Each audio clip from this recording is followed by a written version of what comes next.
பாமகவுடைய இந்த சிச்சுவேஷன் எப்படி சார் பாக்குறது? மன்னிப்பு, பகிரங்க மன்னிப்பு கேட்டு தப்பே பண்ணலைன்னாலும் நான் மன்னிப்பு கேட்டுட்டேன். ஆனா மகனாக, தலைவராக ஐயா என்ன சொல்றாரோ நான் கேட்பேன்.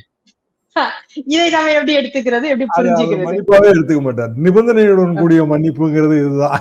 நான் பாமக தலைவராக தொடருவேன், ஐயா என்ன சொன்னாலும் கேட்பேன். ஐயா என்ன சொல்றாரு, நீ பாமக தலைவராக தொடரக்கூடாதுன்னு தானே சொல்றாரு.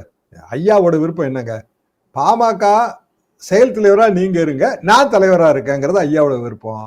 அப்ப ஐயா விருப்பத்தின்படி நாம் செயல்படுவதாக இருந்தால் நம்ம தலைவராக மன்னிப்பு கேட்க முடியாதுல்ல.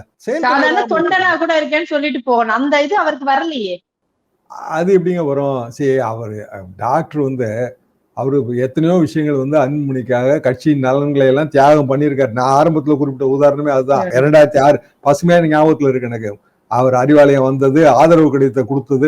நான் எங்கேயுமே போக மாட்டேன்றாரு. அப்புறம் ஏன் அறிவாலயத்துக்கு ஆதரவு கடிதத்தை கொடுத்தாரு?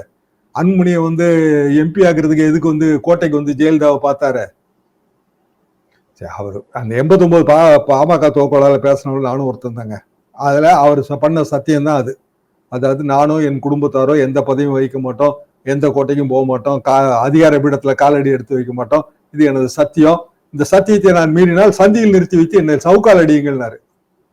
அப்ப அன்புமணி சுகாதாரத்துறை அமைச்சரான உடனே ஏராளமான, அதாவது எதிரணி வன்னியர் அமைப்புகளே எதிரணி, சாட்டை இங்கே சவுக்கு எங்கே அந்த மாதிரி ஏதோ வாசகங்கள்லாம் எழுதி போட்டு ரொம்ப ரொம்ப அளவுக்கு பகடி பண்ணாங்க. அதை எதுக்காக நான் சொல்றேன்னா, டாக்டர் ஒன்றும் சொன்ன நிலைப்பாட்டுல இருந்தது கிடையாது, அன்புமணியே இருந்தது கிடையாது. சராசரி அரசியல்வாதிகள் தான், அவ்வளவுதான். ஆனா